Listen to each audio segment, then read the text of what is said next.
Thank you. I'm not used to seeing you, sorry. Councilmember Bertrand. Here. Councilmember Brooks. Here. Councilmember Peterson. Here. Vice Mayor Kaiser. Here. Mayor Story. Here.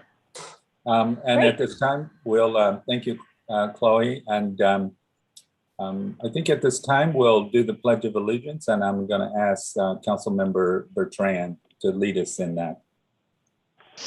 Okay. I pledge allegiance to the flag of the United States of America and to the republic for which it stands, one nation, under God, indivisible, with liberty and justice for all. Thank I you, just memorized it. Good job. Yeah. I'll ask Chloe, do we have an announcement to make? Yes, thank you. Welcome to the Capitola City Council meeting in accordance with California Senate Bill 361. This meeting is not physically open to the public. Council and staff are meeting via Zoom, and there are several ways for the public to watch and to participate. Information on how to join the meeting using the Zoom application or just a landline or mobile phone, along with how to submit public comment during the meeting tonight, is available on our website, cityofcapitola.org, and on the published meeting agenda. The public can stream the meeting live on our website or on YouTube. And as always, this meeting is cablecast live on Charter Communications Cable TV Channel 8 and is being recorded to be rebroadcast on the following Wednesday at 8 a.m. and on Saturday following that first rebroadcast at 1 p.m. on Charter Channel 71 and Comcast Channel 25. And our technician this evening is Walter. Thank you, Walter. Thank you, Mayor Story. Yeah, thank you, Chloe. And yeah, thank you, Walter, for being our technician this evening. Next, we'll go on to presentations. The first presentation will be a report on the January 15th tsunami. Does staff want to kick that off? Yes. Good evening, Mayor Story and Council. Let me begin by sharing my screen.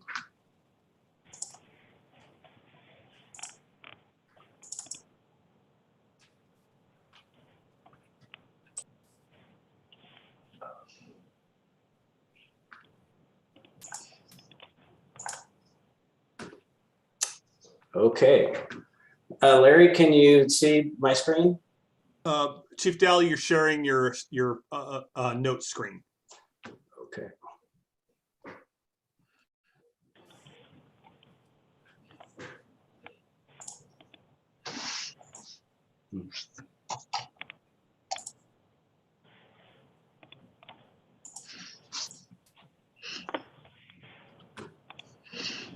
Go slideshow. How was that? Can you see my screen now? Yeah, we're not seeing your shared screen. I think you have to reshare the other screen. We're seeing your presentation. So okay.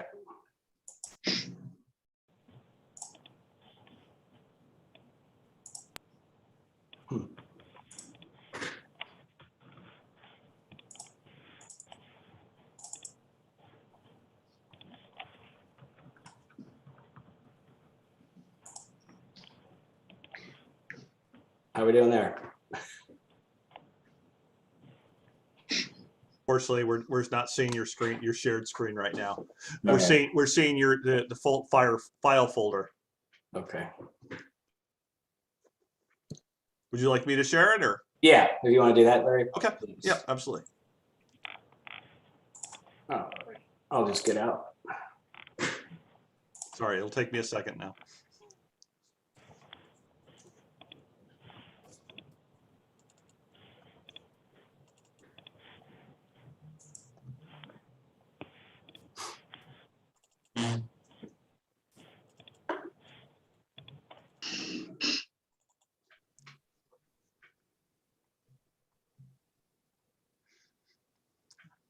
Unfortunately, I didn't have it up and running, so it's going to take a couple seconds to download.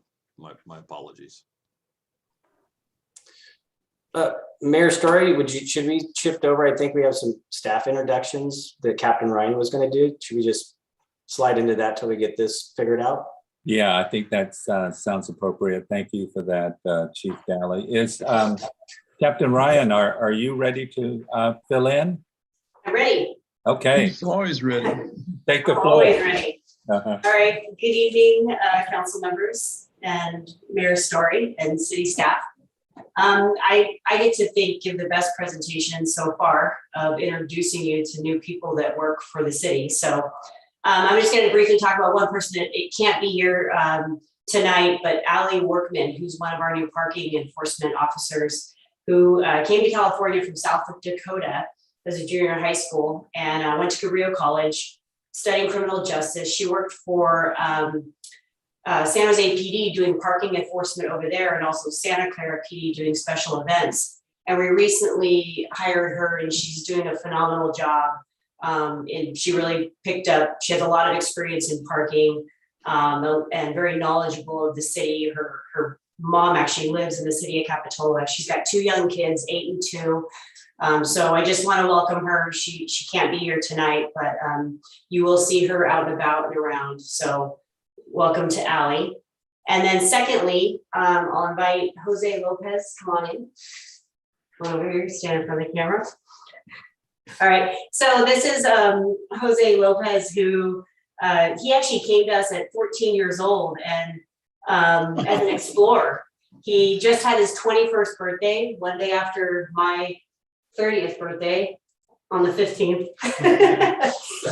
Just kidding. But yeah, so he just celebrated his 21st birthday on the 16th of January. He went to SoCal High and has been going to Cabrillo College, finishing his general education. He has 1 semester left. And in talking to him, he's been around for a while, but I learned tonight actually that he's really interested in environmental science and helping, for us to move in a really green direction. So I found that really interesting. He has an interest in state parks and just a deep love for the environment. So please welcome Jose. He'll be out there also parking enforcement and being a great ambassador to the community and all of the people that come and visit our city. So welcome. Thank you. All right. Yeah. And that's all I have. Yeah, well, thank you, Captain Ryan, and welcome, Officer Lopez. It sounds like you're already a veteran, even though you are just now being introduced. So Yes, sir. we feel very honored to have you on one of the finest police forces in the state of California. So welcome, and also extend our welcome to Officer Workman as well. Do any other council members wish to speak? Seeing no hand raised, I'll say thank you again, Captain Ryan, and we look forward to seeing you around the community, Officer Lopez. Thank you. Appreciate your time. Good. We'll go back to Chief Daly now and see if we're able to get the presentation. Chief Daly, your 8 minutes are up. So. I'm gonna start over. Okay. Okay, if it's okay, Mayor Story, I'm gonna share my screen, and then Chief Daly will run the presentation.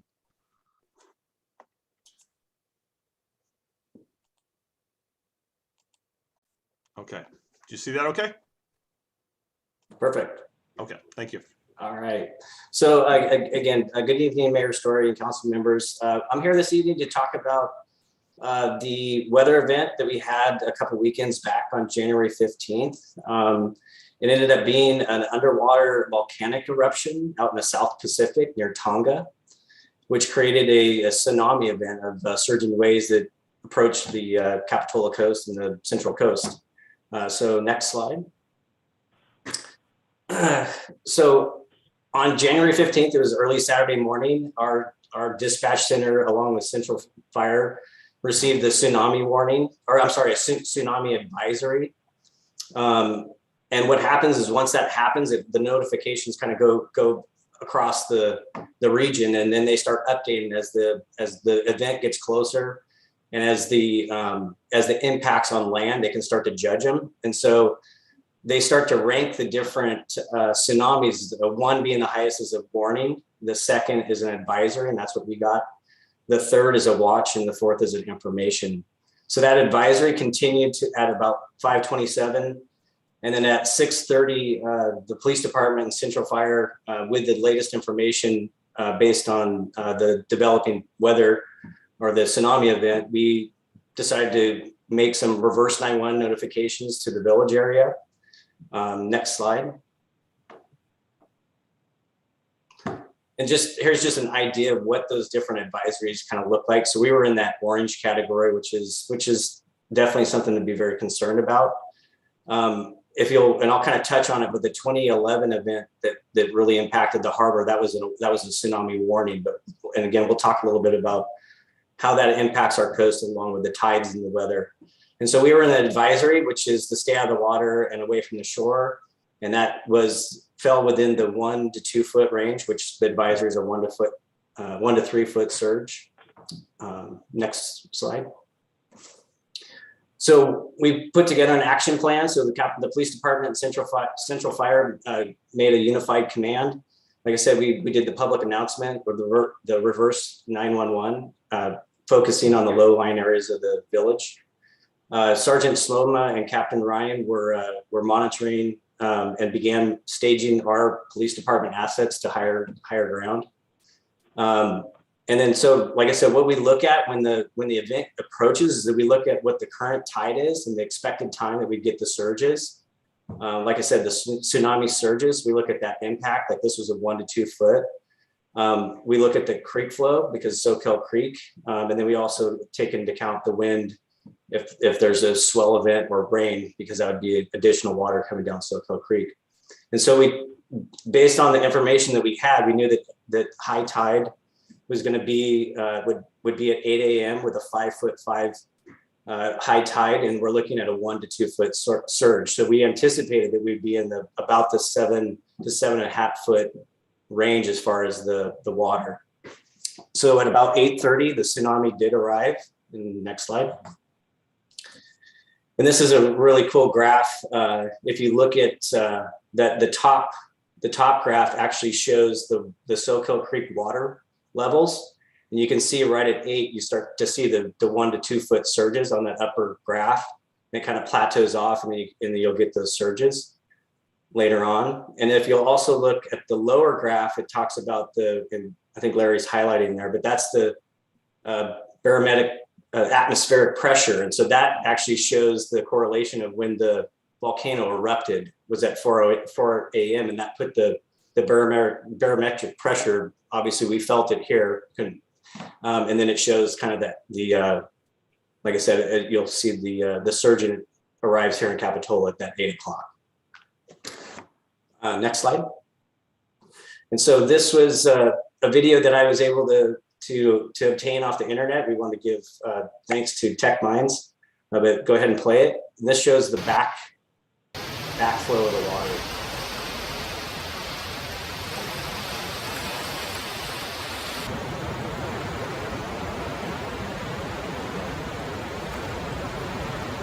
So that was about 8:30 a.m.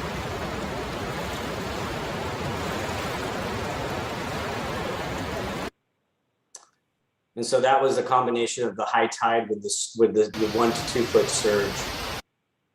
Go ahead, next slide. So we did receive some minor flooding on the path, like just under the bridge, and then a little bit of river view. And then we did have some debris that did come up and get past the seawall and come into the esplanade. It was cleared. The public works was really quick. They were on scene and they had everything cleaned up. And then obviously the tide receded. And then that kind of allowed us to relax a little bit. And then again, we were still receiving the surges, but the tide had started to drop. Next slide. So this is just kind of a timeline of what happened. So the event, again, started at about 5 a.m. and landed on our beaches at about 8. And then we had everything pretty much cleaned up by 9. And then next slide. And then I just wanted to give you a little bit of a difference, a comparison between the 2011 event. That was the one that really impacted the harbor. So this is an image, and that was the earthquake off of Japan. And so that was an 8.9 magnitude earthquake. And that we expected 2 to 3 foot surges, arriving at about 8 a.m.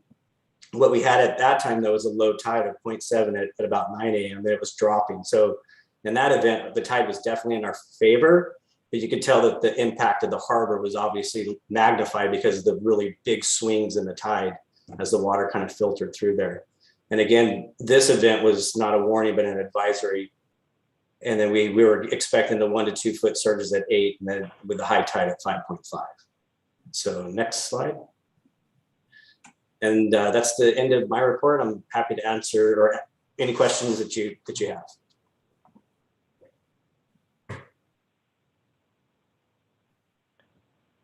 Any questions from council members? Yes, Vice Mayor Kaiser. Thank you. Not a question. I just want to throw a huge thank you out to first responders.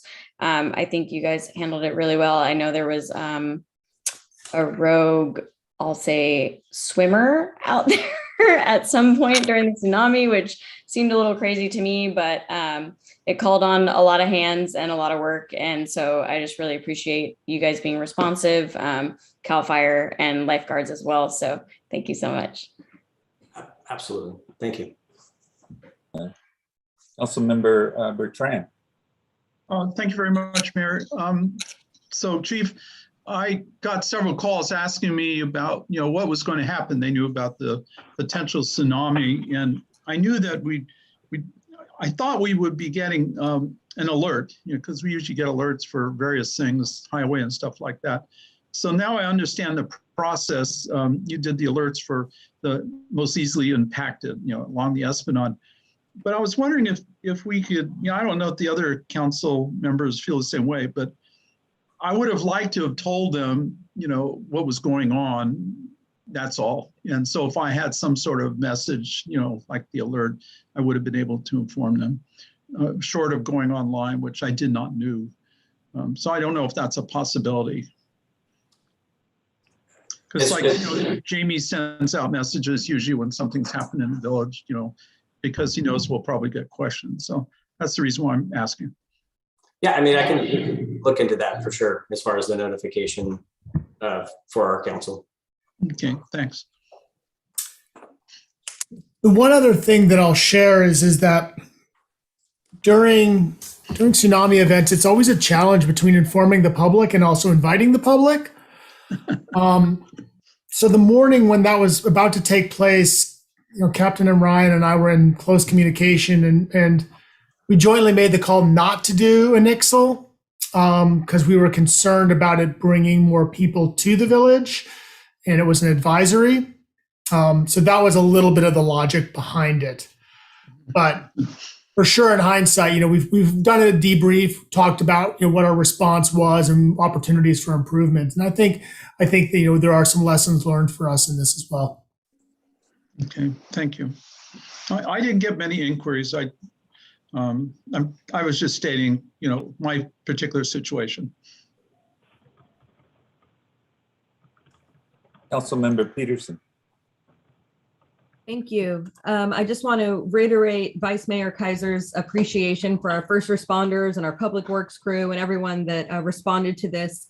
I did receive an alert because I live in the village, and so it's kind of low lying, but I completely understand the concern of not kind of inviting people to the beach.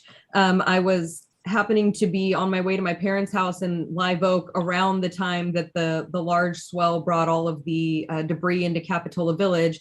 And then from there was headed to Highway 17, and we passed over the Santa Cruz Harbor Bridge, and it was a line of people at the harbor, just several layers deep. You would have thought that the president was coming through on like a boat through the harbor. It was so many people. And so I completely understand the concern of inviting people out to kind of watch what's going to happen when there could be a public safety issue. But again, thank you to everyone who responded and keeping us all safe. And then I'm just curious, were there any reports of damage to any of the restaurants or any, in that video, it looked like maybe Zelda's or some of the other restaurants might have been just real close to having water damage. Were there any reports of that? Not to my knowledge, just the debris that came up over, and then there was that little bit of flooding at that landing just underneath Stockton Bridge. Great. Yeah. Oh, great. Thank you so much. Any other questions from council members? Seeing one, Chief Daly, I did, if folks would like to get on the reverse 911 NIXL list, how would they do that? And do we provide instructions on our website on how people can sign up? Yeah, so we do have a couple of things that the NIXL, and then we have some social media accounts that are all on the website, and you can go there and sign up. But there's also Code Red. That's another platform that you can sign up with depending on where you live, and then they can kind of get you into those local notifications. But we'll be it's on our website, and we'll also be pushing out some additional notification stuff through our social media stuff as we kind of get that program up and running. Good. Okay, thank you, and once again as well, thank you for your response to the advisory. I understand that you guys had to move your patrol cars to higher ground just in the event.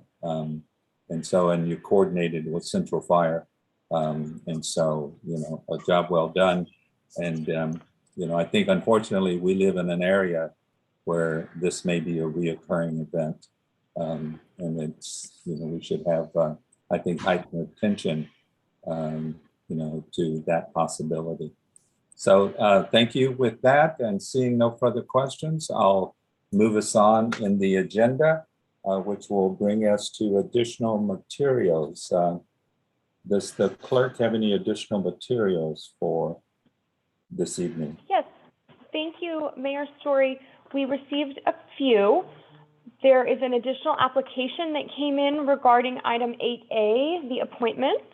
For item 8B and 8D, they each received one public comment email. Thank you.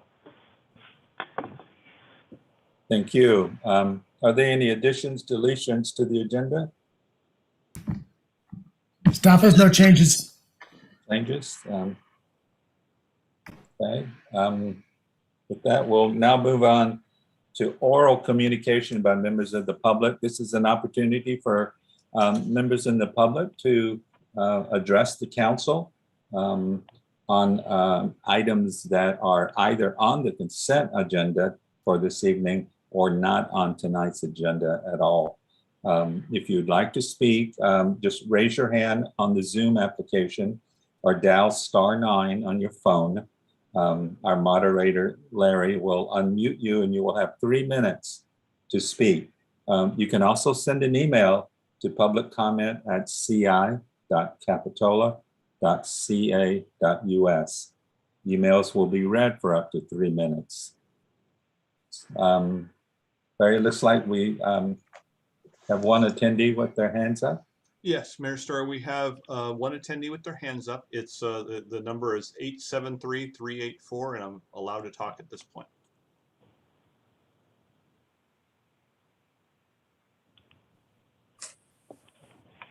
Yeah, hello, council. My name is Mark Kane, and I would like to just comment on an item that was on the January 13th agenda report. And that was with concern to the police department.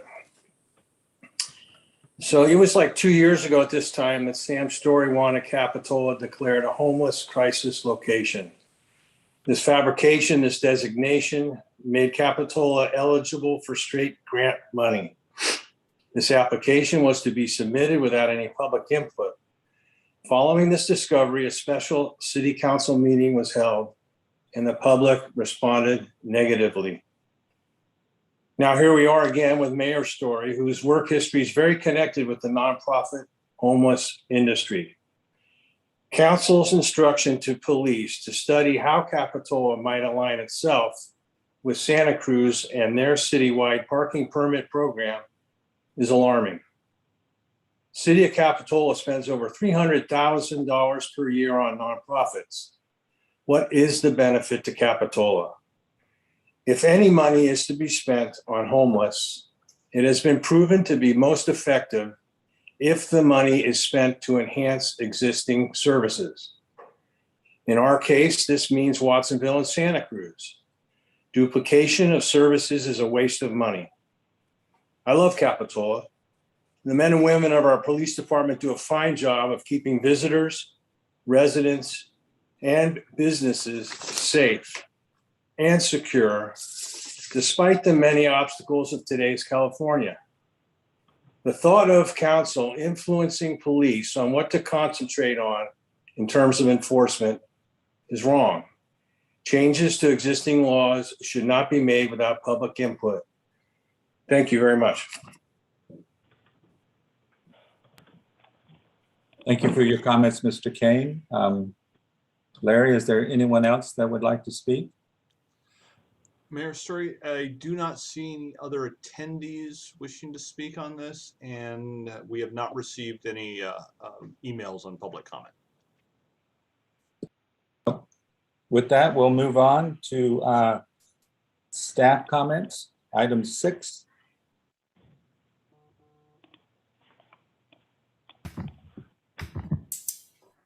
I don't think I have any comments for you this evening other than the presentation we did on the tsunami. Okay, are there city council comments? I'll start with Councilmember Peterson. Thank you, Mayor Story. I would like to ask for a future agenda item to be placed on the next meeting's agenda for council to consider supporting SB 843, the renter's tax credit. It's introduced by Senator Glazer and has been co-authored by our Senator John Laird and has over 40 other legislators signed on already. It was brought to my attention because it's being advocated for by CalCAPA, the California Community Action Partnership. This bill would increase the California renter's tax credit for the first time in more than 40 years. And would allow for eligible households to receive $500 for single residents and $1,000 for single parents and couples, whereas currently it's only tax liability is offset by $60 for single filers or $100 for joint filers. So I would be interested in seeing this brought to council at the next meeting for consideration of us creating a letter of support for SB 843. Thank you. Councilmember Brooks. Thank you, Mayor Story. So I just wanted to let council know, I think most of you were on this email thread, that the State of Tobacco Control 2022 California local grades have come out, and Capitola has maintained an overall grade of the letter B. So we are almost there. We've almost aced the test. I just wanted to note that our police department and the county of Santa Cruz is partnering with SoCal Union School District and New Brighton Middle School to create a program to inspire and to educate students in tobacco prevention. And I'm hoping that this program kicks off before school ends here in a few months, and that Chief Daly will come back with some more information on that. And then also I'd like to hear back from staff. I think it was a few months ago that our Jamie here let us know that he needed to postpone the implicit bias training for staff. And I have not heard whether or not that has been rescheduled in the new year.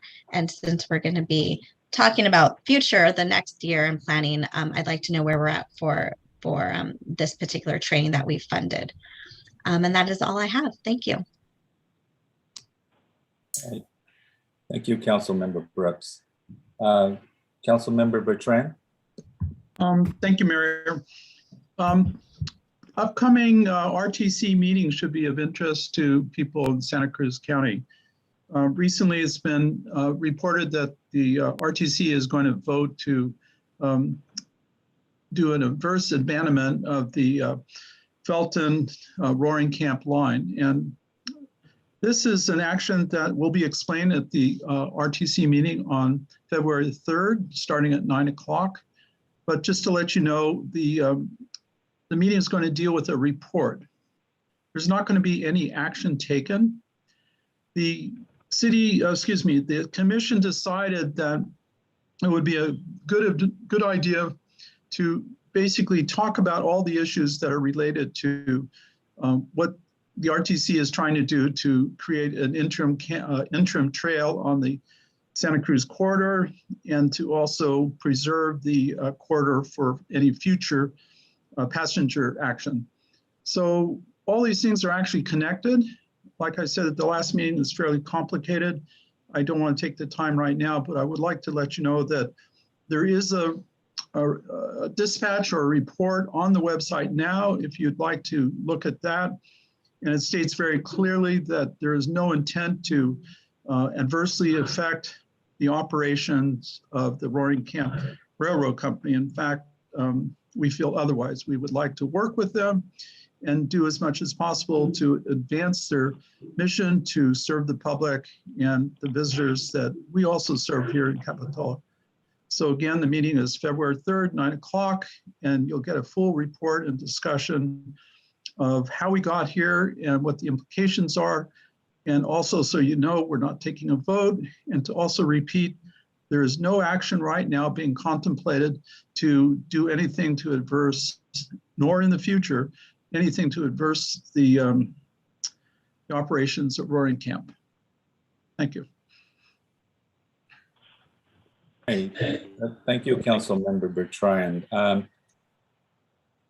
Seeing no other council members with comments, I just wanted to ask staff to bring to us at a future meeting our local hazard mitigation plan for review and maybe a possible update, you know, in light of our recent tsunami, and which I think that we got lucky that it wasn't worse than it was, that it would be appropriate to review our plan and see if we wanted to, have any updates.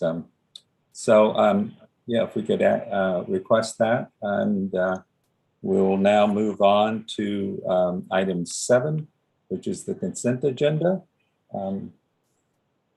Are there any council members that would like to pull an item from the consent agenda?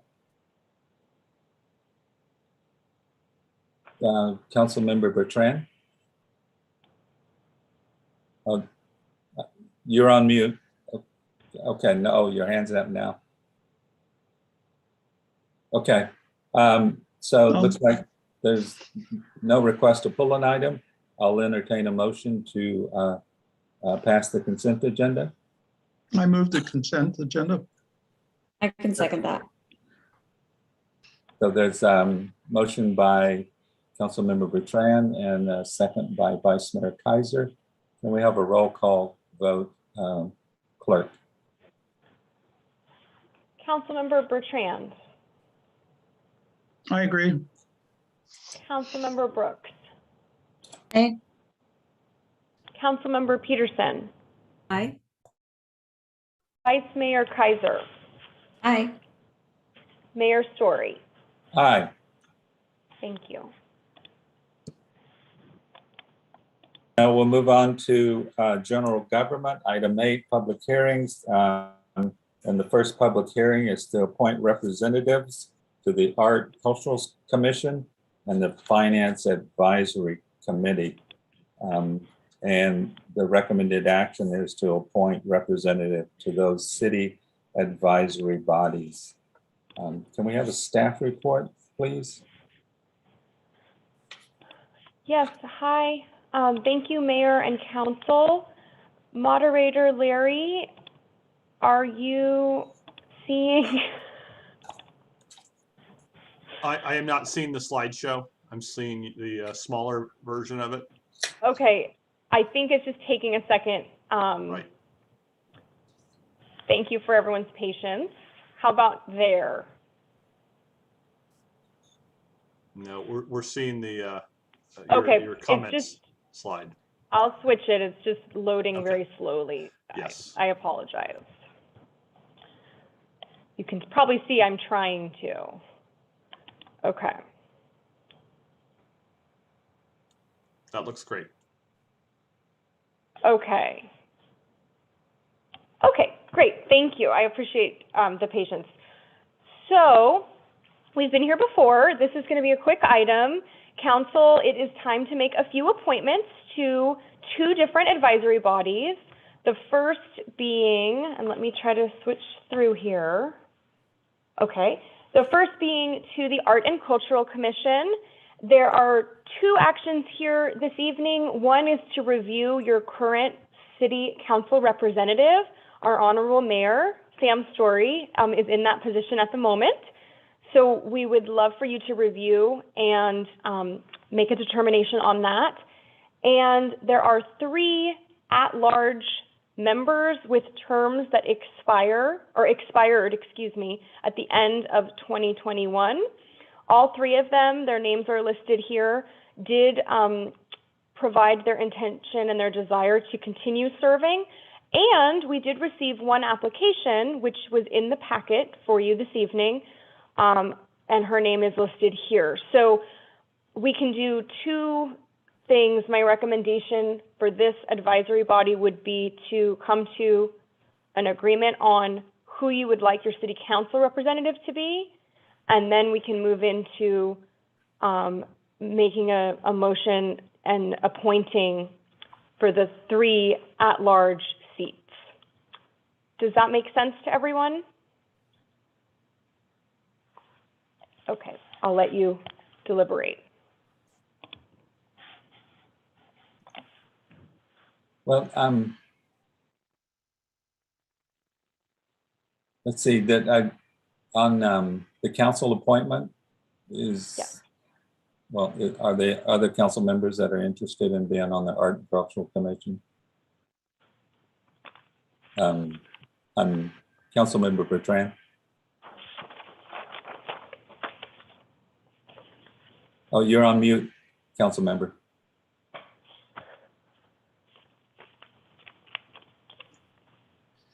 I'm not interested, and I do not see any other hands up. Is that correct, Mayor? That's correct. Well, I'd like to propose that you continue if you would like. And I'd also like to remind the council that Sam's been very active. He jumped right in on the issue on the stairs and talked with neighbors and gave us a clear understanding of some of the issues. And as you know, that was put in abeyance. He's also done multiple suggestions to the committee and kept us apprised of what's going on in the committee on a regular basis. And I consider these actions an example of a very good member. And so I propose that he continues as a city council representative. Is that a motion, Councilmember Bertrand? I so move that Sam Story continue as the city council representative. Is there a second? I can I'll second.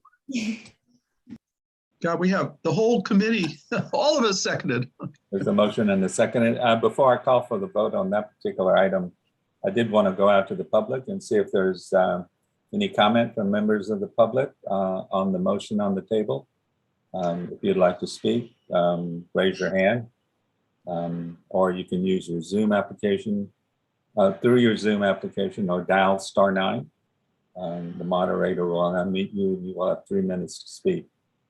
Or you can also send an email to publiccomment@ci.capitola.ca.us. Mayor Story, I do do we have- not see any attendees wishing to speak on this, and I do not have any emails on this item. Okay, I'll bring it back. Chloe, do we need a roll call vote or? I can go with just a agreement from everyone for that. The appointments, I don't think we need an official motion, but just agreement. So thank you.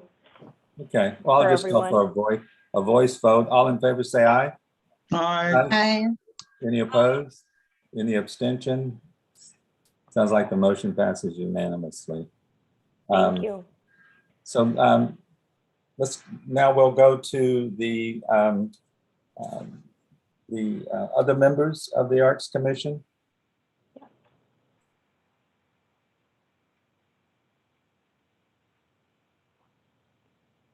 Yep. Chloe, you want to speak to the other incumbents on the Arts Commission? So thank you. Yes, so there's 3 incumbents and 1 applicant. There are 3 seats available. They're at-large members, so they're not direct appointees of any individual on council, but they are appointed by council kind of as a group. So we have Mary Beth Cahalan, Lori Hill, and James Wallace, who have been serving and wish to do so to continue. And then Anjali Price applied, I believe in November, and her application was included in the packet. So it's up to the 5 of you to appoint our 3 representatives. Are there any questions from council members about the task at hand? And Chloe, just to clarify, it was the Arts Commission recommended Mary Beth Cahalan, Lori Hill, and James Wallace. Thank you. I appreciate you saying that. I apologize for not mentioning that. No, that's fine. I just wanted to make sure that the council was aware of which individuals the commission had recommended for appointment. Councilmember Peterson? Thank you. I just want to clarify. I was prepared to make a motion and some comments, but I wanted to confirm if this will be going back out to public comment before I do so. Yeah, it was my intention that once there was a motion on the table, that I would give the public an opportunity to speak on the motion. Oh, okay. In that case, I'll make a motion to reappoint the incumbent members. And I would encourage those already on the Art and Cultural Commission to reach out to the applicant to encourage her participant as a member of the public, regardless of not being an official commissioner. Yeah. Thank you. Is there a second to the motion? I'll second it. Okay. There's a motion and a second. Let's see, any further discussion? Seeing none, I'll go after the public and see if there's any member of the public that would like to speak to the motion. If you do, raise your hands on your Zoom application or dial *9. Moderator will unmute you and allow you to speak for up to 3 minutes. You can also send an email to public comments at ci.capitola.ca.us. Larry, do we have anyone wishing to speak? Mayor Story, I do not see any of the attendees with their hands raised, and we have not received any emails on this item. Okay, with that, I'll call for a voice vote. All in favor of the motion, say aye. Aye. Aye. Any opposed? Any abstentions? Motion passes unanimously. And now we'll move on to the Finance Advisory Committee applicants. Chloe? Yes, thank you. Let me give the computer here a second to catch up. I can see it's working very hard. And this next item is slightly different in the sense that this is for the Finance Advisory Committee, and generally, and in our code, it is required that if the mayor and the vice mayor will be appointed to this committee. However, if either one of them do not wish to serve, they can appoint another member of council in their place. So that's why we're reviewing the council representatives on an annual basis. And then we can talk about the business representative seat, which is vacant. Someone has decided to no longer serve, so we're filling in a term that will end at the end of this year, and we have 2 applicants. So if you'd like to first go over the mayor and vice mayor, then we can talk about the other seats. Thank you. Okay, thank you. Well, I'm happy to continue, but are there other council members that would be interested in being on the Finance Advisory Committee? Seeing none, I guess it looks like it's myself and Vice Mayor Kaiser. So we'll continue. Good. It's a fun Great, group. thank you. Mhm. Thank you. And so that brings us to, there is a vacant position for the business representative seat. Again, the term, this is filling in a term, so it will end December 31st of this year. And we have 2 applicants. We did get one of those this morning, so that was sent out. We have Alexandra Pedersen, who owns a business here that's listed, and Alexandra Tazi, who also owns a business which is listed in the village here. So that appointment is up to the whole council, not an individual member. So I'll let you deliberate. Okay, Councilmember Brooks. Yeah, I just had a quick question for Chloe. Chloe, can there be more than one business representative? Is there anything in right on that states we can't have 2?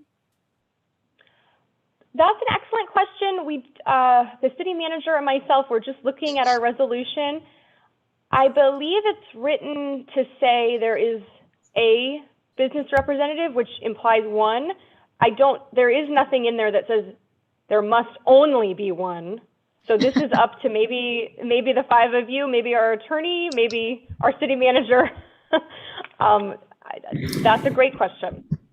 Samantha, do you want to chime in here? I don't know offhand, but I will look at the resolution. If Jamie, do you know offhand?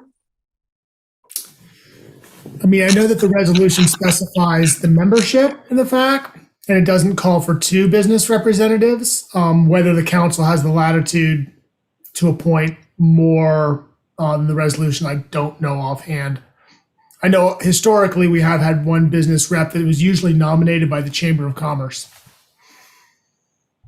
Okay, well, council members, I'll throw it out there. It's hard to find members of the public who are interested in volunteering their time on any of our advisory bodies.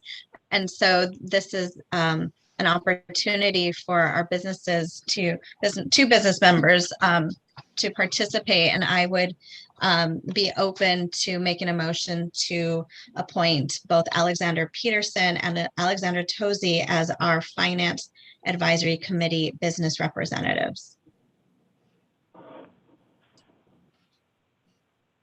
Is there a second to the motion?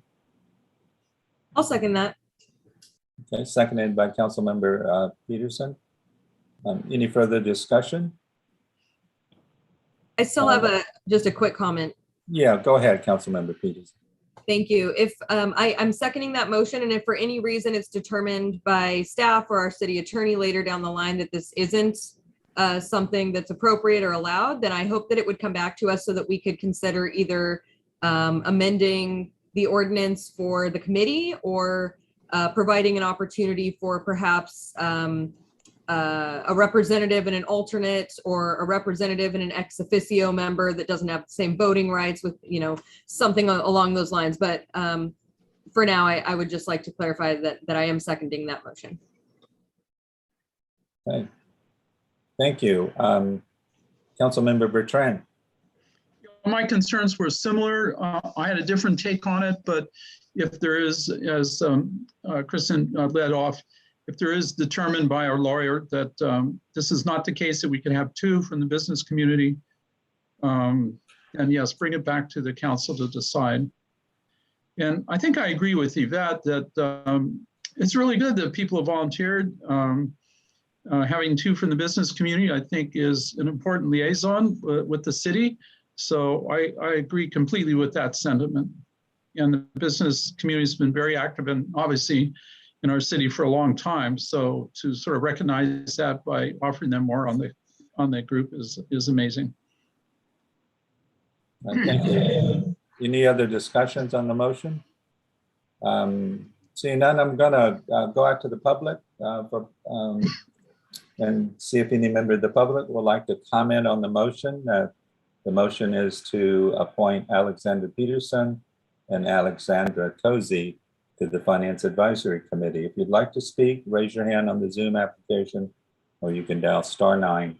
The moderator will unmute you, and you'll have 3 minutes to speak. You can also send an email to publiccomment@ci.capitola.ca.us. Larry, do we have anyone wishing to speak on the motion? Sorry, I do not see anybody in attendance wishing to speak, and we have not received any emails on this. Okay, well, I'll bring it back, and I'm also then now going to call for a voice vote on the motion on the floor. All in favor, say aye. Aye. Any opposed? Any abstentions? Motion passes unanimously. Chloe? Thank you. Thank you. I think that completes that item of appointing representatives. And so now we'll move on to item B, which is the RFP for our 6th cycle housing element. The recommended action is to accept a presentation on the housing element and to authorize staff to issue a request for proposal to contract a planning consultant to lead preparation of the housing update. So we have a staff report. Katie, you going to do that tonight? Yes, I just want to check in with Larry. Larry, can you see my presentation okay? And can you hear me okay? Yes, it looks great and your sound is good. Okay, thank you. Thank you, Mayor Story and Council. I first just want to extend a thank you to Councilmember Peterson for she sits as the representative on our AMBAG board and has done an excellent job of updating the council regularly during council updates. So thank you for all your time spent on that board recently and working with staff through many of the challenges that have arisen. So appreciate your updates to council. I'm here to you tonight to give you an update on the housing element update and issuance of an RFP. I'm going to first start off with a little bit of background. Back in 1969, the state of California required all cities and counties to adequately plan to meet their housing needs for the community. How they do this is the state has defined housing cycles, and during each housing cycle, each city or jurisdiction, counties also, are required to update their housing elements. And your housing element is part of your general plan, your long-range blueprint for growth within your city. So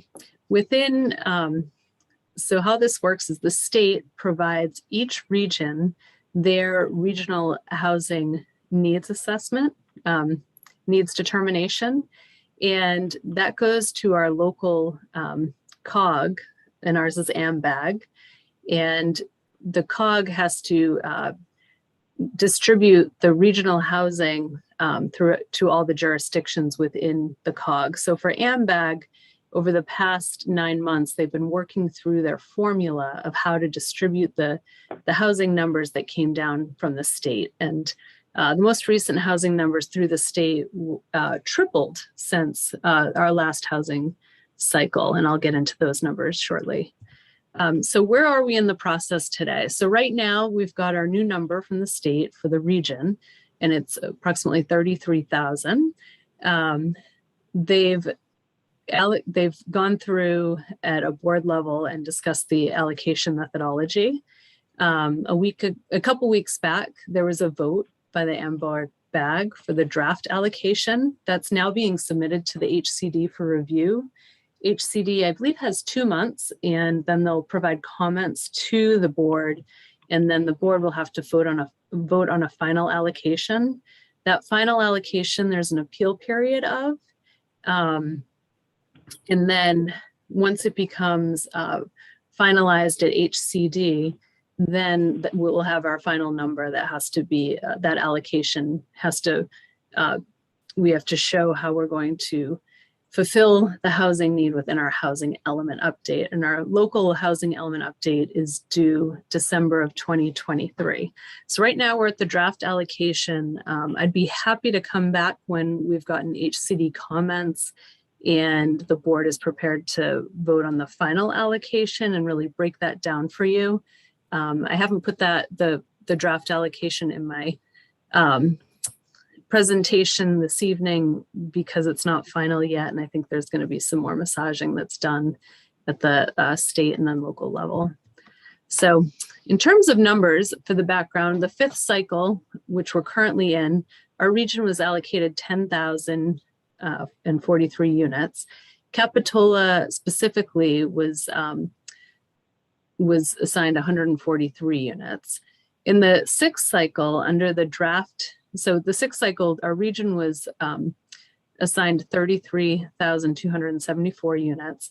In this first methodology, which is being submitted to the state, it's draft, Capitola would be assigned 1,336. So on a region, our number went up 3 times, and for Capitola, our allocation went up approximately 9 times. So I was expecting around 4 times the amount. And so being at 9 times, we really do have our work cut out for us. And that's why I'm here tonight for launching our housing element update. So why did the numbers increase overall within the state? There's some new legislation, SB 828, AB 1771, and AB 686 that changed the methodology at the regional level, the state level for allocating to the regions. So they changed their target vacancy rate to not less than 5%. They also said that we need to consider overcrowding. So homes that are overcrowded, that needs to be calculated and redistributed for more housing. Also need to look at the cost burden for our region. So how many of your residents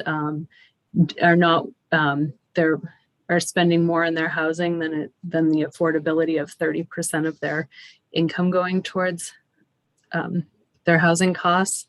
It also prohibits the use of underproduction housing trends and it promotes fair housing practices. So within the sixth cycle, and this is specific to Capitola, you're probably wondering, why did our number go up by 9 times? And there are 2 factors that were heavily weighted in this new methodology. One was the jobs housing ratio, and Capitola has a high concentration of jobs. And they also look at the one factor is how much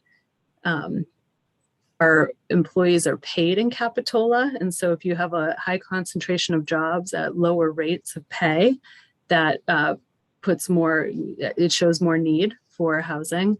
And the second is our AFFH, or fair housing contributions. And Capitola is a high resource jurisdiction with racially concentrated areas of influence.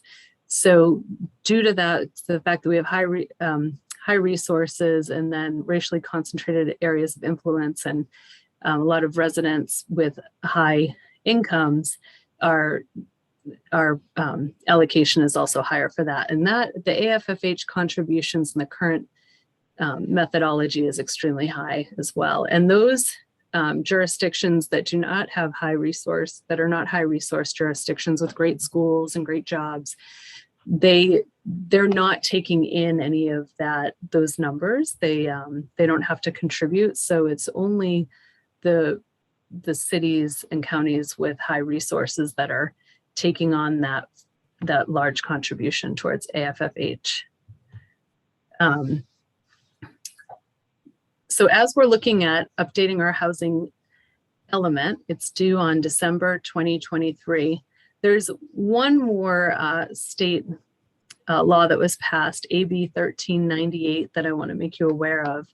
The meeting our deadline of December 23rd of December of 2023 is very important because right now we don't have enough sites available. In our analysis from our last housing element, we didn't show an additional 1,300 sites available. So we're going to be going through an exercise of identifying sites that will have to be rezoned. If we don't meet the deadline of getting in our housing element update on time, typically the state will give us 3 years to rezone those sites that that need to be rezoned as identified in the housing element. But if we don't get it in on time, they decrease that timing to 1 year. So if your housing element is late or not certified, you have 1 year to rezone for all of those sites in order to meet your RENA obligation. And then those rezoned sites must allow housing developments with 20% lower income housing as a permitted use. And then no CEQA review and limited to objective design standards. So that's if we do not meet that goal. So tonight I'm bringing forward a request for the RFP to initiate our housing element update so that we're not subject to those requirements. So in looking at timing, I'm hoping to publish the RFP next month. We'd have a deadline for RFPs to be submitted in March of 2022, and then select the consultant in April of 2022, and then launch into the program. So I added to the staff report a list of what all the tasks would be for the housing consultant. But I think one piece of this, due to the large RENA number, will be a lot of public outreach and input from our public. I think it's going to be a very involved process. So that, we'll have about 1.5 years to work through the update, and then start the adoption process in fall of 2023, and then submit to HCD a little early, hopefully by November of 2023, so that we don't run up against that deadline. So my recommended action tonight is to accept the presentation on the 6th cycle housing element update process and authorize staff to issue an RFP to contract a planning consultant to lead the update. So thank you, and I'm available for questions. Councilmember Bertrand. Oh, thank you, Mayor. So with the requirements posed by the higher arena numbers, is there any proposed carrots to the developers that will enable them to see, basically penciling out a project? Because one reason, as you know, is it doesn't carry if they can't get the high price for their units, economically. I think there are a number of incentives out there for developers to bring in affordable housing projects right now. So I think the state has created a lot of tax incentives for affordable housing. Just to follow up, if I may, Mayor, are these anything more than they normally have had in the past? Or are they expanding those programs so that they're particularly attractive to developers? You may not know the answer. I'm just trying to get a sense, that's all. I'm not trying to put you on the spot, but if they have the rules and we have no carrots, it's not going to work. No, the state has done a lot to assist developers to have administrative review process, which saves developers a lot of money in the development and entitlement process. So right there alone, many of the affordable housing projects, that they come in with a certain level of affordability, and if a city has not met their RENA goals, they're located outside of the coastal zone, they're allowed to go through a ministerial process as long as they have a certain amount of affordable housing included in the project. And then I know there are tax incentives out there as well. I just can't name exactly what they are for you. Okay. May I have one more question, Mayor? In the past, we've worked with nonprofits, such as the project on Bay Avenue. Are we required to reach out to entities that have a history of providing low-income housing, like South County Housing and others that are in this area? Or is it totally left up to the private commercial space? There's not a requirement that we reach out to those to affordable housing developers, but as sites come up, I think it is good practice for us to reach out to affordable housing developers and see if they're interested in certain parcels as they become available, and look for those partnerships. Because we may have a parcel on Park Avenue that could be a great partner, I believe. It's true. And that is one site that's identified in our housing element currently. Right. Thank you. Thanks. Councilmember Brooks, I saw your hand up earlier? Yeah, thanks. Katie, once this goes through, how are you anticipating, you're anticipating public like study sessions and input sessions? I'm just wondering how council can participate in these very complicated conversations of learning, you know, because I'm trying to do the math in my head of like all the different projects and what we've already zoned, and you know, and I'm just wondering how we can be part of a study session. And so it's almost a high level question of like something to think about, but also I don't know if you're prepared to answer that tonight. Yeah, I think as we launch the housing element update, there'll be definitely a big aspect of talking with the public and having open houses to discuss, you know, what sites would the public like to see developed. But at the same time, I will definitely be bringing to the Planning Commission and the City Council, like having work sessions around these discussions, because they're difficult discussions, and we've got our work cut out for us. So I'll definitely be bringing that to Council for work session items. And then hopefully everybody will be well versed in it by the time we get to the point that we have a housing element that we're ready to adopt. I have lots of faith in you, Katie. Thank you. Other questions from council members? Katie, I had a question. The RFP that's going out, will a component of it include assessing and showing kind of population characteristics of Capitola and as compared to our neighboring communities? That is an important part of our housing element. We look at population, the statistics. We have the new 2020 census data, which is going to be very helpful in looking at trends. So it's great that information is now available to us in this update.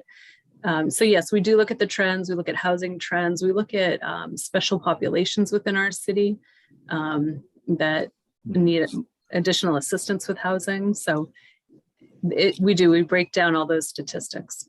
Okay, good. And it will show us our units, various types of units per capita, so that we can get a real comparison. Yeah, it gets pretty fine-tuned. Our last housing element definitely compared us to the other jurisdictions and showed us as the most dense city jurisdiction within our county. So. Okay, good. Thank you. Any other questions? Seeing no questions, I'll open this up to the public and see if there's any member of the public that would like to comment on the proposed RFP for our Capitola's 6th cycle housing element. If you'd like to speak, just raise your hand in the Zoom application or dial *9. Our moderator will unmute you and you'll have 3 minutes. You can also send an email to public comment at ci.capitola.ca.us. Larry, is there anyone that's wishing to speak on this item? Mayor Story, I do not see any attendees with hands raised, and we do not have any emails on this item. Okay, well, I'll bring it back to council for further deliberation and possible action. Councilmember Peterson. Thank you, Mayor. I first want to thank Katie and Jamie and our staff for all the hard work that they put into looking into these documents with AMBAG and meeting with me so that we could ensure that I understood entirely and we were all on the same page. This was a really difficult situation that came through AMBAG, where a lot of the cities like ours got such an incredible increase in unit numbers than we've ever seen before. And in relation to the amount of space that we actually have to build, it's really mind-boggling. And you know, there's there's been some community groups that argue that, some of the more affluent cities just don't want to build. And I think that it's really a disservice, because I think we are all aware that there's a housing crisis and we want to do our best to address it, but to ignore the fact of how much space we actually have to build units in our city is really a disservice to trying to address the crisis in a way that makes sense for our city, other cities that are larger, have more space to build, et cetera, et cetera. And so I did, when the vote came around, try to amend a motion to give us another option that would have given us less units, still exponentially more than we've had in the past, but less than we ended up with. And we unfortunately still ended up with this number of 1,336. So it's going to be a long road ahead of us, as Katie mentioned. And I think it's kind of ironic, on social media, Facebook the other day gave me one of those memories that pops up and says, here's something you saw, you did a couple years ago. And it showed me in 2018 when we had the cake that said, we finished the zoning code, and it was all very exciting. And so I'm guessing that if we're going to have to start rezoning, then hopefully there's at least the light at the end of this tunnel will be there'll be another zoning code cake in 2023. So again, thank you so much to Katie and Jamie and all the staff that has done so much work and helping me understand and helping me try to fight for this and in moving forward. We're all in it together. So thank you.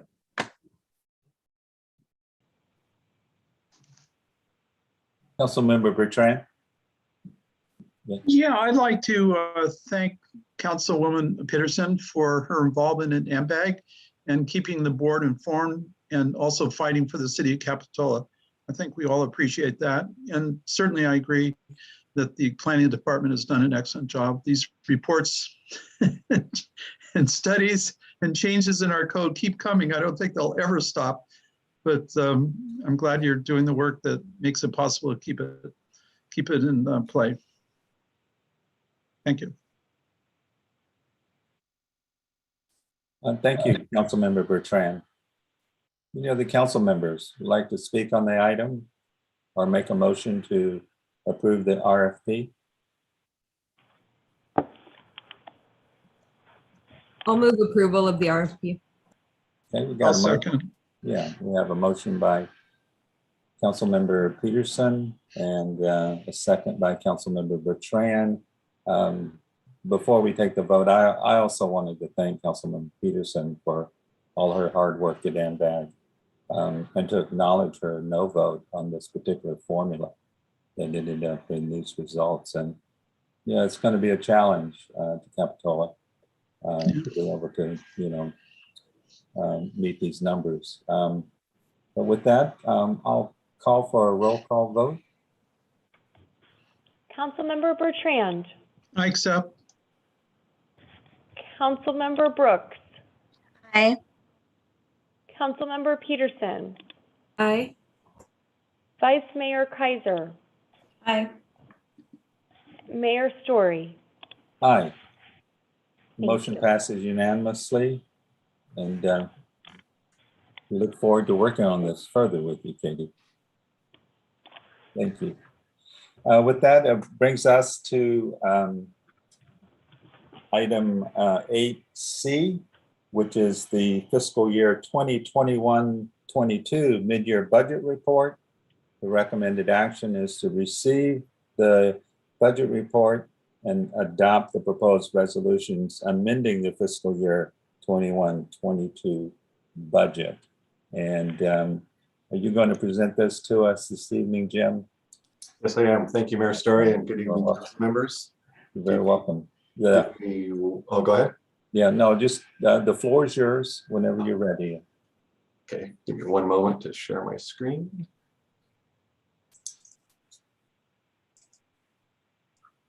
Larry, is that showing up okay? That looks great. All right, as the mayor just said, this is our fiscal year 21-22 mid-year budget report.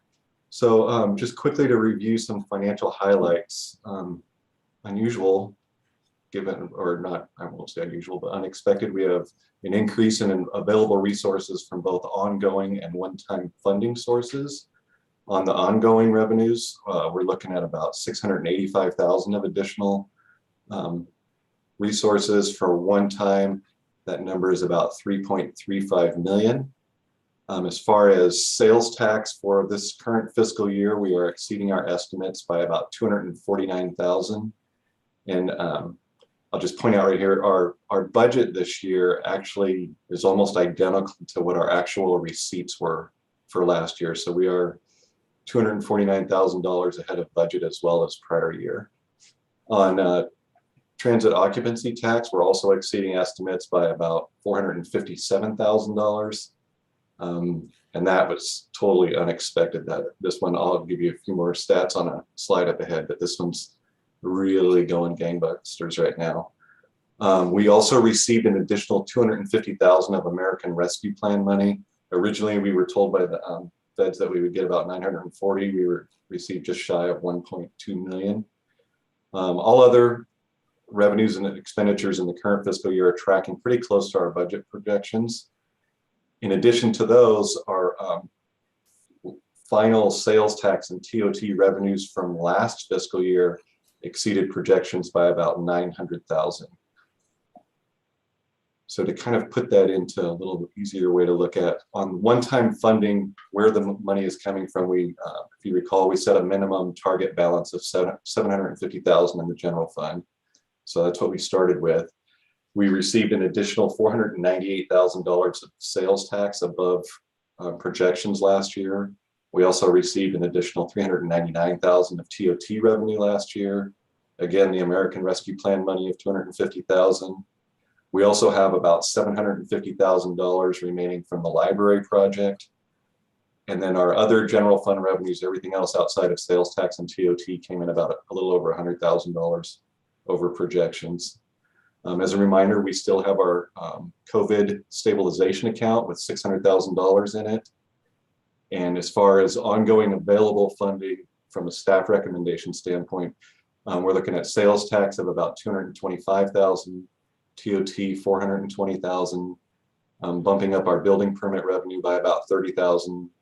Art and cultural sponsorships are higher than normal, bump those up 15,000. And then that'll be offset by the staffing pilot program recommendation that we make in a few slides from here.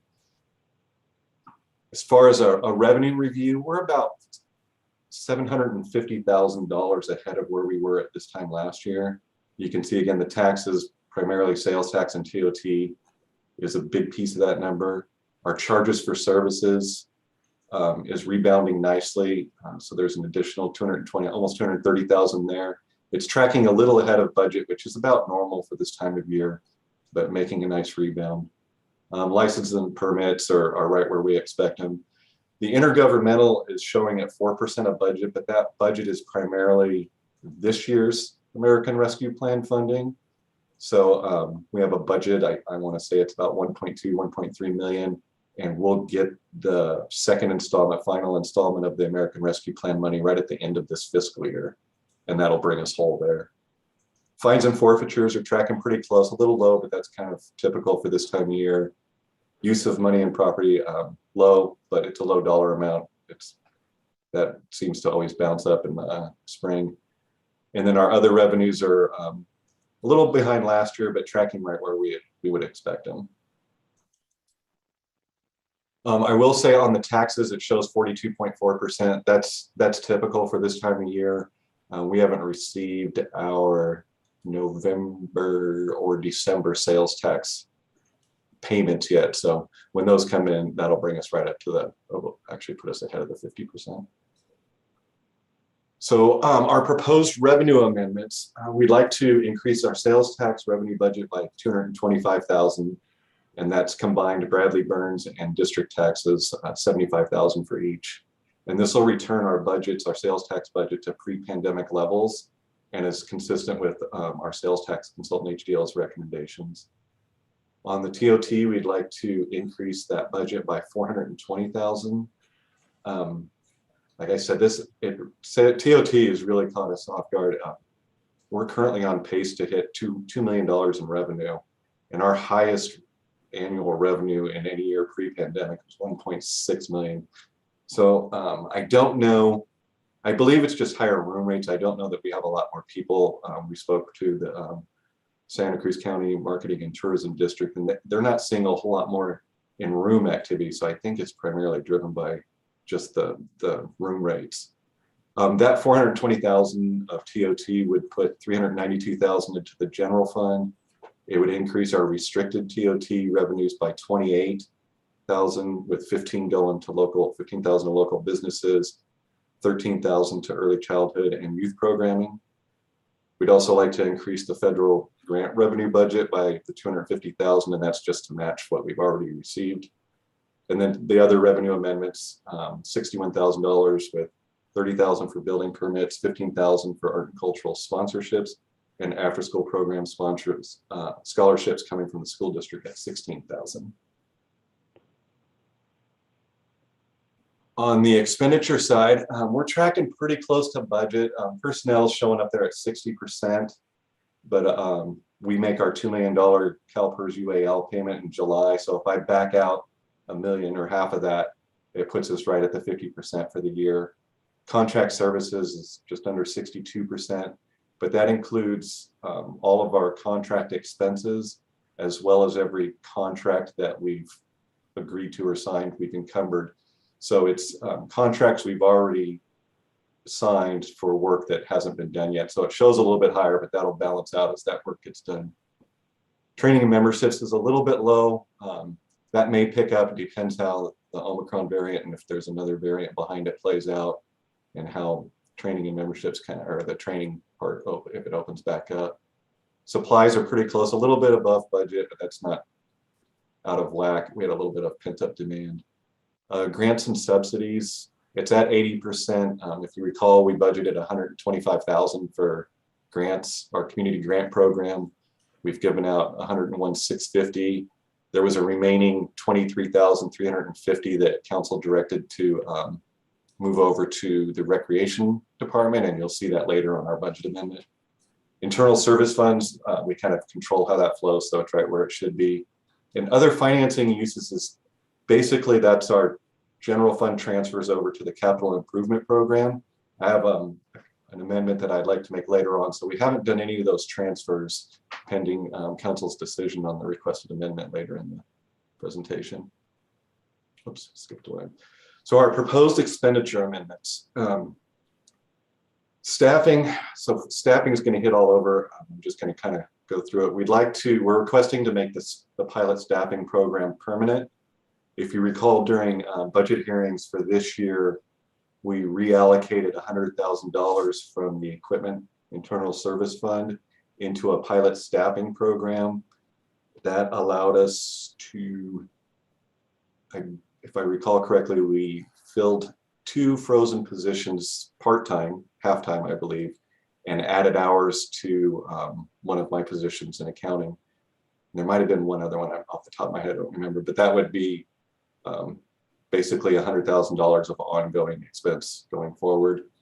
This year, just based on the timing of the year, it would be about $91,500. Oh, I'm sorry, I messed that up. We're also asking to increase ongoing expenditures by $91,500. The annual amount would be $200,000, but it'd be $91,500 for the remainder of this year. That request would bring back 2 frozen positions, one in public works, one in recreation, and would add hours to positions that have had their hours reduced in the personnel division, police department, and community development department. We'd also like to utilize $56,500 of one-time funding to overfill our one frozen police officer position in anticipation of a police sergeant that will be retiring at the end of this fiscal year, and then kind of reevaluate that on a permanent basis as we go through the budget hearings for fiscal year 22-23. A couple of other staffing requests is to increase wages in the housing successor fund by a little over $8,500. We've used a consultant for quite a while to do our housing grant admin services. She's retired. She's kind of still helping us a little bit, or has said that she could help us bring our internal person up to speed. But we want to add 10 hours to one of our part-time positions to be able to bring that work in-house. And we'd like to increase our part-time seasonal recreation wages by $50,420, and that is due to increased capacity in the after-school program. However, this will be offset by the $23,350 I mentioned earlier from the community grants, as well as the $16,000 of school district scholarships and existing revenues that we already have. This will make the after-school program basically a net zero program, to no revenues, and the revenues will cancel out the expenditures.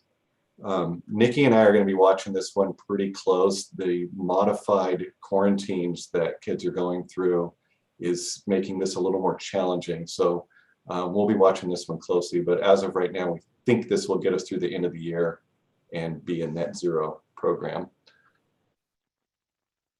A couple of more amendments we're requesting is to increase the equipment ISF transfer by $300,000.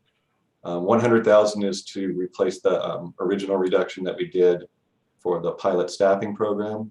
The other is to replenish the equipment ISF $200,000 in anticipation of purchase of an electric street sweeper. We'd like to increase capital improvement program transfer by $375,000. $300,000 would be for Rispin Park, and we had applied for a grant for that we were not awarded. So since we have some one-time money, we'd like to program that into Rispin Park so we can get started on that project. We'd also like to utilize some of the one-time money for a $75,000 Perry Park Bridge emergency repair. That work has already been done.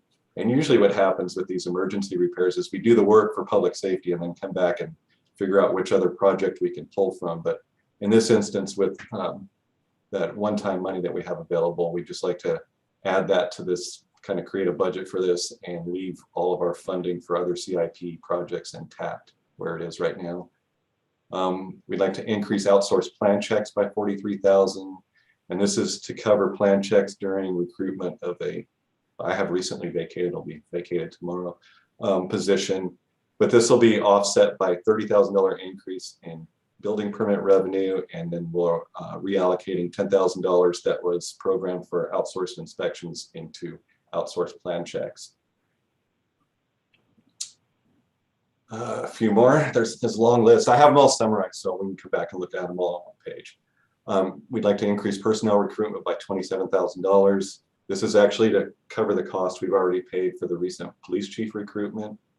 We'd like to increase legal services by $25,000, and this is also for expenses we've already incurred for labor negotiations and the litigation around the library project.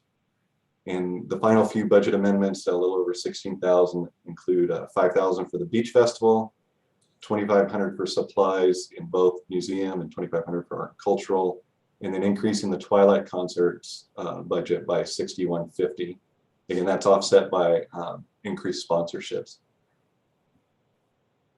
So this kind of summarizes our request, our budget amendment request. So on the left column, I have the expenditures. Middle column is our one-time cost, and the far right is the ongoing annual cost. So we started off of one-time available funding of about $3.35 million. Adding up all those requests I just ran through is a little bit over $951,000, which leaves us with $2.4 million of one-time funding available. On ongoing annual cost, we're estimating that we have about $685,000 of additional ongoing revenue. We'd like to program the, make the pilot staffing program permanent, and that's an annual cost, ongoing cost of $100,000. The additional staffing this year, we would pull the $91,500 out of one-time money, but it does represent an ongoing annual cost of $200,000. So that's a total of $300,000 out of the $685,000 at this point that we'd like to program for ongoing annual costs. Just to kind of point out, staff's recommendations are conservative at this point, and there's a reason why we're doing this. We're utilizing less than half of the projected available ongoing revenues because we'd like to continue to monitor the recovery and ensure that that TOT revenue is sustainable. It just seems like that's going to come back to earth a little bit, so we'd like to see a little bit more history there on that track. We'd also are only asking to utilize a little over $951,000 of the $3.35 million of one-time funding. And that's really due to, we're going to do our council priorities and goals. We're hoping to set a meeting in February, a special meeting in February. And then once those council goals and priorities are set for the year going forward, then that's kind of the seed money to get those started. If the recovery continues at the same pace, then there is potential for additional resources at the end of fiscal year 21-22. But again, we just kind of want to make sure that that revenue stream, especially on the TOT, is actually sustainable. Other funds, this is the first one up there, is to eliminate transfers from our SB1 Road Maintenance and Rehabilitation Act and RTC Measure D funds to the Capital Improvement Program. And the reason I'd like to do this is as we do more projects using these funding sources, it's starting, if we continue the way we're doing it, it's kind of commingling the funds, which is easy enough for us to track in our general ledger, but when we report out, it makes it less transparent than I think either the state or RTC would like to see.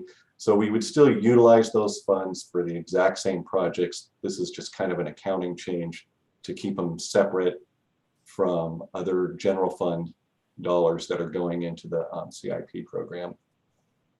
Again, this is just the other side of that $300,000 transfer into the equipment ISF, as well as the 375, the other side of the 375 to the Capital Improvement Fund, and the other side of the transfer, the request for, I had it listed in staffing, but it wouldn't, that 8,500 for the housing admin work would actually be paid out of the Housing Successor Fund, which is where we pay the consultant from right now. One additional one that I haven't touched on yet is we'd like to increase the capital outlay in the Public Education and Government, or PEG fund, by $45,000 for the purchase of broadcasting technology equipment. That fund currently has about an $85,000 balance, which is restricted for purchases just like this. We can't do anything other than these types of purchases right here for public outreach, education, and government. Just to touch on our fiscal year 22-23 budget process, as I mentioned, we'd like to set up a special meeting for goal setting in February. Proposed budget distribution would be April 29th. We traditionally do that the last week of April, first week of May. Our proposed special city council meeting, budget hearings, and I'll come back to council later and formalize this. This is just kind of a rough draft to give you an idea of what we're looking at. Proposed special city council meeting budget hearings would be May 4th, May 19th, and then if we need to continue into June, June 1st and June 16th. Proposed finance advisory committee meetings are April 21st, May 3rd, and June 14th if necessary. The April and June meetings would be special meetings. The May 3rd is a regular scheduled meeting. And then proposed budget adoption on June 23rd of this year. I did present a very similar presentation to the Finance Advisory Committee last week, and they accepted staff's recommendations, but wanted me to include that they're accepting staff's recommendation means maintaining the $600,000 set aside as COVID-19 contingency for right now, and retaining approximately $2.4 million, and actually plus any unallocated ongoing revenue until after City Council has identified the fiscal year 22-23 goals and priorities. And also they asked me to continue monitoring the TOT revenues to evaluate sustainability. Our recommended action this evening, as our story said at the beginning, is to receive the fiscal year 21-22 mid-year budget report and adopt the proposed resolution amending fiscal year 21-22 budget, consider the Finance Advisory Committee recommendations, and provide any additional direction to staff. And with that, I am available for any questions. Councilmember Brooks. Thank you, Mayor Story. So, Jim, I'm trying to not get us in the weeds on this. So I'm trying to be thoughtful about how I ask this. So tonight you're asking us to approve the adjustments that you just went over. And then at our next meeting, we're going to then decide how to spend the rest and what goals we want to set for the next fiscal year, right? Yes. Yes, basically, we're asking for some stuff today and then to kind of hold on to the remaining balances until we have to re-identify goals and priorities. Okay, so those goals and priorities are for the next fiscal year. My question is in relation to this fiscal year and the priorities and goals that we set for this fiscal year. Mm-hmm. And I'm wondering how much in alignment these budget amendments are in order for us to meet all of our goals that we set for the 2021 year. You know what I mean? Yes, yes. Okay. When we adopted the fiscal year 21-22 budget, we actually allocated $650,000 of fund balance towards council goals and priorities. So at that point, we basically funded the goals and priorities that we had funding available for. I have not gone back through and checked to see if there were some things on there that were not funded that were high priority or not. That would kind of be our next round, is to start with last year's goals and priorities. How did we progress on them? What still needs to be done? And then just kind of move forward from that point. I'm not suggesting that we drop those off at all. And so in order for me to make that decision, because I want all of our priorities to be met, I want to make sure that we're not spending more money tonight than what we need to get those goals met. Do you see what I mean? I do, and I would say we are not. I really think we hit most of them. Go ahead, Jamie. Okay, and I'm fine with the continuation at the next meeting. I just don't want council to be asked to mush it all together. You know, when we're talking about the 22-23 fiscal year, I want us to keep these two separate, because those were the goals that we created. We worked really hard. That was a long meeting, I remember. So I just want to make sure that tonight that you're not asking for more. I mean, there's a lot of money, I get that, but I just hope council kind of gets where I'm going with this and my questions that I'm asking this evening. Jamie, you were going to say something? I was just going to note that in last year's budget, one of the key things that you guys identified as a priority for the budget was the Rispin Park. And you may recall that we had the grant application that was out, which was ultimately unsuccessful. So that is the genesis for why we're recommending, the only new project, if you will, that we're recommending funding for tonight is the Rispin Park, because that was circling back to this last year's goals and identifying funding for it. Most of the rest of these things, I think to some degree are cleanup items. Obviously, the equipment ISF transfer is another large one, and that was specifically related to the decision around the electric sweeper. And then a lot of these other things are more cleanup in nature. I hope that's helpful. Yeah, no, I hear you. I mean, I'm not getting the answer though, unfortunately, about, I can't remember how much Mayor Story's statue of himself was for his priority. I'm kidding, Mayor Story, but I just don't want us to, I don't have our priorities in front of me to make sure that none of us miss out on getting those things accomplished that we worked on. And so I'll leave it at that. And I see other hands raised, and when we get to deliberation, we can talk more about it. Thank you, Councilmember Brooks. Since the Rispin came up, Jamie, I had a question, because I recall that our grant application was $400,000 for the Rispin Park. Maybe I'm remembering it wrong, but and we're allocating 300. I'll let Steve reply with the real number, but you have the basic concept correct. Yes. Good evening, Mayor. Yeah, we did apply for a grant. I think it's $425,000. We kind of, we knew that was more, and that was going to return some general fund money that we had in the project back to the general fund and out of this project. We picked that. We kind of went through their guidelines for how much they were awarding based on certain elements and decided that was the grant amount. But I think the project is about as I earned $260,000 short of being funded, and we're asking for 300 at this point because that estimate is probably a year old at this time. Okay. So we're not materially changing the specifications of that project then. No, this is consistent with what we've done in the past. Great. Thanks, Steve. Councilmember Bertrand.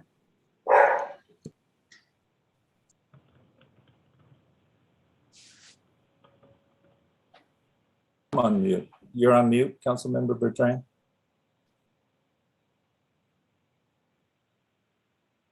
Sorry about that. Thank you, Mayor. So you were talking about TOT and your sense that perhaps the rates are explaining how much more we've gotten. Are there any reports from the county and from our individual hotel management teams of the occupancy, how we're tracking? We usually get those. Has that focused, has that factored into your assessment? We don't get the occupancy rates from the different hotels. And I've heard that discussion in the past. yeah, I don't know that they publish that, to be honest with you. Oh, I see. Okay. So, go ahead, Jerry. So I'm on this Visit Santa Cruz board, and we received a presentation yesterday, and the information wasn't specific to Capitola. It was county-wide data that they collect. And what they were showing was that occupancies were actually significantly down throughout the county. And hoteliers have indicated that that's due to multiple factors, not the least of which is the staffing concerns, that they just literally haven't been able to open all their rooms.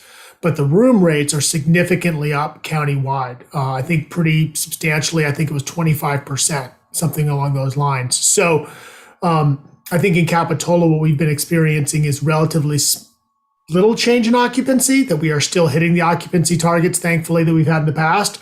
But those room rates are running about 25% higher. As a result, we've been seeing the TOT tracking about 25% higher than we've ever seen in the past. Okay, yeah. So something that was concerned to me is the plans for a new hotel above the post office, and those are going forward at this point. So I'm hoping we still have good occupancy. Thank you.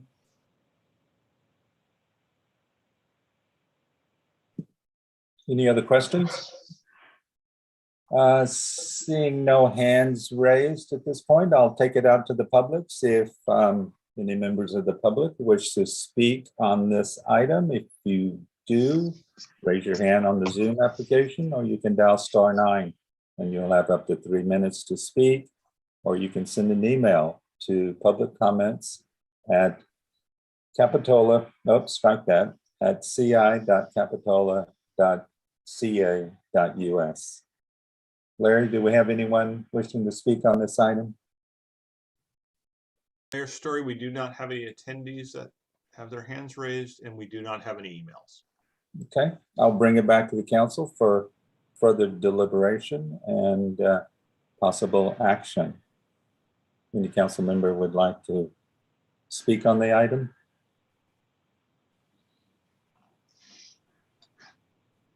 Seeing no hands raised, is there, Councilmember Brooks.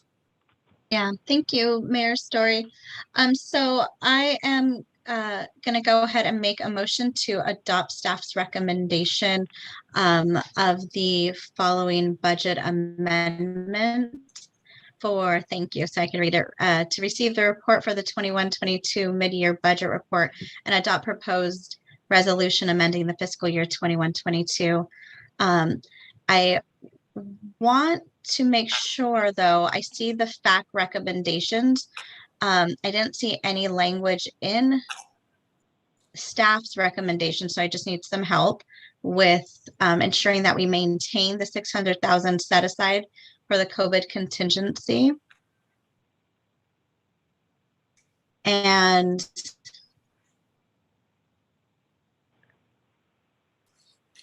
I'm going to withdraw my motion so I could just make sure that I'm going to say this right. Sorry about that. Because it looks like it's two different things on the finance advisory recommendation. Is that correct? Can someone help me out with that? the part 2, retain the 2.4. They don't include the 385,000, right, Jim? No, that was an add-on after the fact meeting, because when Jamie and I were talking, we realized if we're only allocating 300 of the 685, that if everything plays out the way we think it will, we're going to have another 385 on top of that 2.4. We just wanted to make sure that was clear. Layman's terms, Jim, one more time for me. If everything plays out the way that we think it will, we'll have the 2.4 million plus an additional 385 on top of that, of the ongoing revenues for the rest of this year. And tell me what I'm reading on the Finance Committee recommendation. The part 2. It was basically just retain the 2.4 million, and then we added the plus the unallocated ongoing revenue, just to be clear that we're only allocating the 300,000 out of the 685, and that 385 doesn't go away. It'll, if we hit that revenue target like we think we will, it'll add to that 2.4 million at the end of the year. I don't think I was very clear when I presented that to the fact, so we added that in. That's why it's kind of in a parenthesis. I see. And is that stated in the final staff recommendation on the slide before? Consider the fact recommendations. So this it'll happen. It'll basically happen automatically because we're not programming any of that money to be spent. So for clarity though, for our clerk though, I believe we have to say approve the fact recommendations though, right? In the motion. I think you're fine. I think you're fine. You're considering the facts recommendations. You're accepting them, and by adopting the first bullet up there, you're adopting the facts recommendation. So I don't think you need to take any action on the second 2 bullet points if you don't want to. You've definitely considered the facts recommendations, so that first bullet incorporates them. Why did I raise my hand for this one? This was not the one I wanted to make a motion for. I already took it back. Okay. What are you going to say, Mayor Story? Well, help me out. Just to clarify, after these mid-year budget adjustments, our ending fund balance is going to be 2.75 million. Yeah. Plus the $600,000 COVID set aside. That's what our beginning is, the 2.75 plus the 600, but we're requesting to utilize about 951,000 of that tonight. That's how we get back down to the 2.4. But you were right, it will be 2.75 if that other revenue comes in. Well, and also I did not see the 600,000 though in your staff proposal to maintain that. I did not see that in staff's recommendation. So if I just say consider it, we're not agreeing with it. Am I right?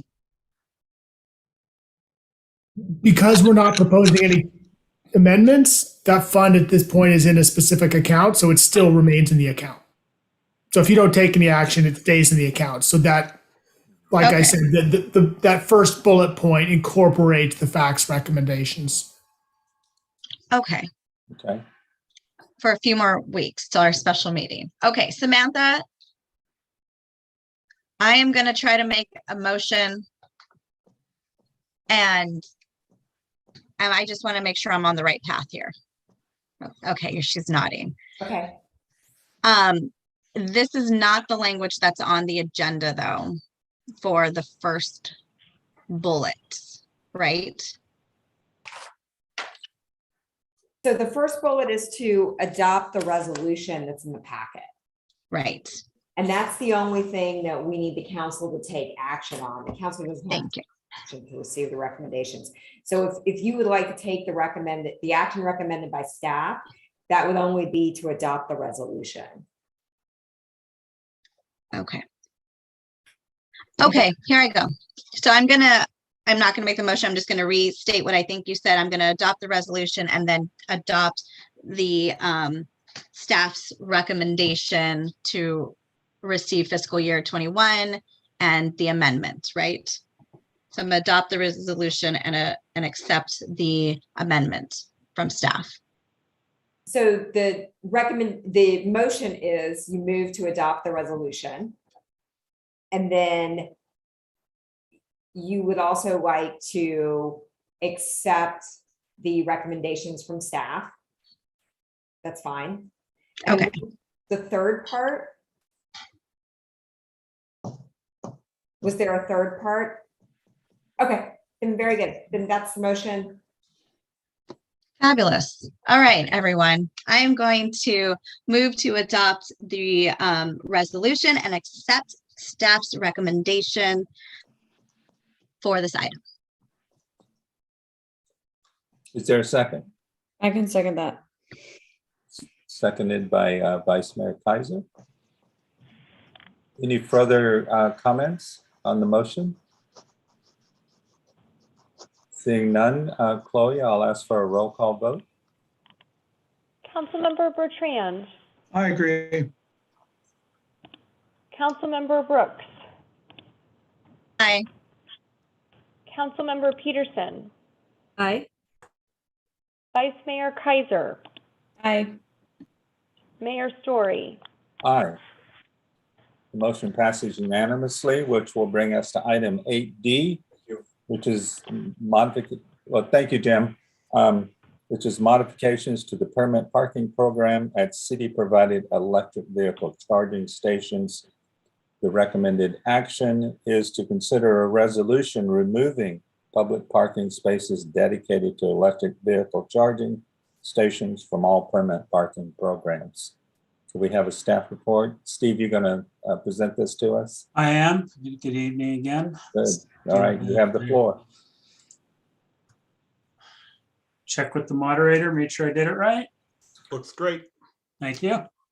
So the item for you tonight is a small amendment to the permit parking programs, really, to eliminate the 2 electric vehicle charging stations we have now, and then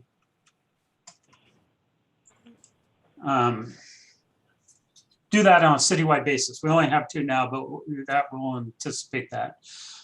Building more in the future. So quick background, existing facilities, we operate 2 EV charging stations in the parking lot behind City Hall in the upper lot, known as the Beach and Village parking lot. Those 2 charging stations have been there since 2011. From 2011 through 2017, there was no charge at all for parking there there was no charge for charging, but they did have to pay the 50 cents an hour meter fee that is for both lots back there. In 2017, the city chose to change out the equipment there. The existing meters that had been there for a while were in need of replacement, and we felt it was better to go with the current chargers that we have.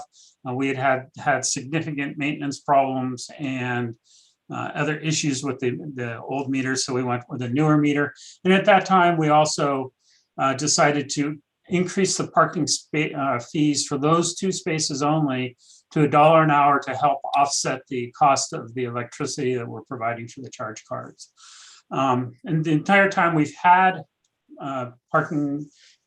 charging stations there, we have had a 4-hour limit.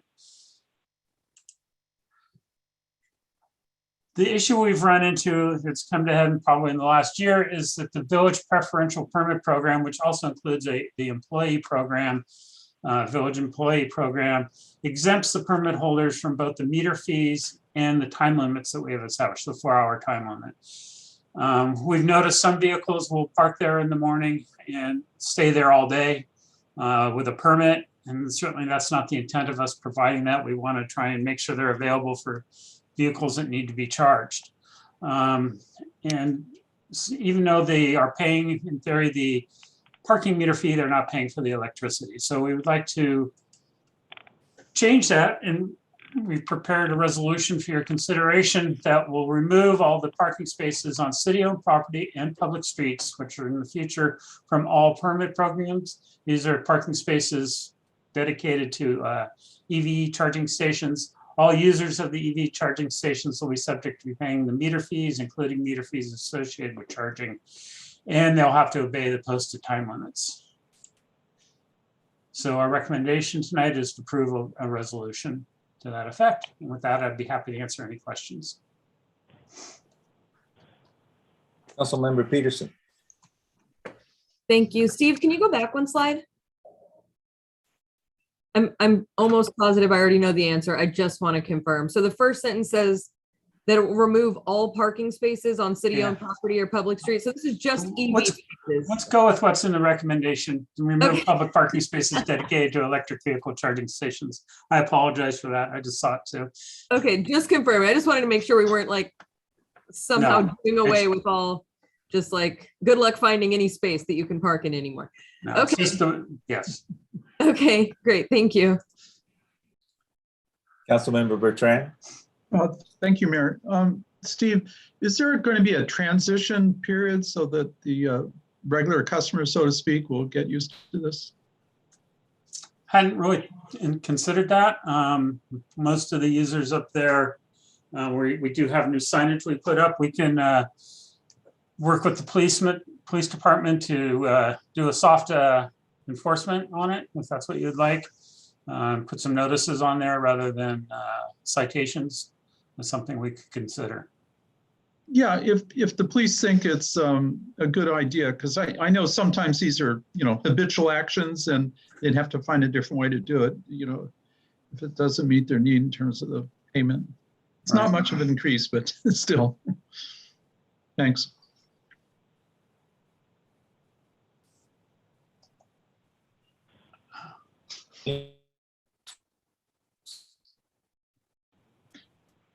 Oh, I should remark, thanks for, I think people from the public did, send in emails. It's part of the record, as Chloe said. And so thanks for responding to public input on this. Of course.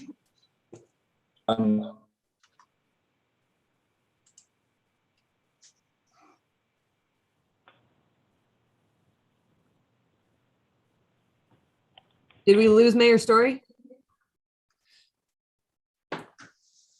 Uh-oh.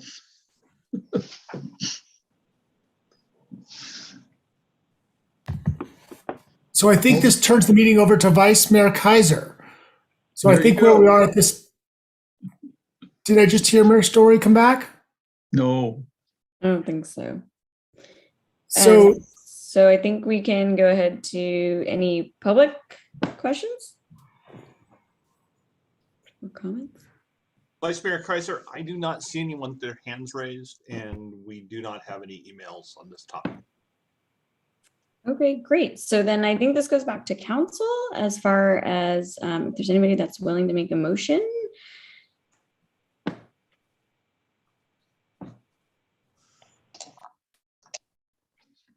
I move to accept the resolution as provided by staff.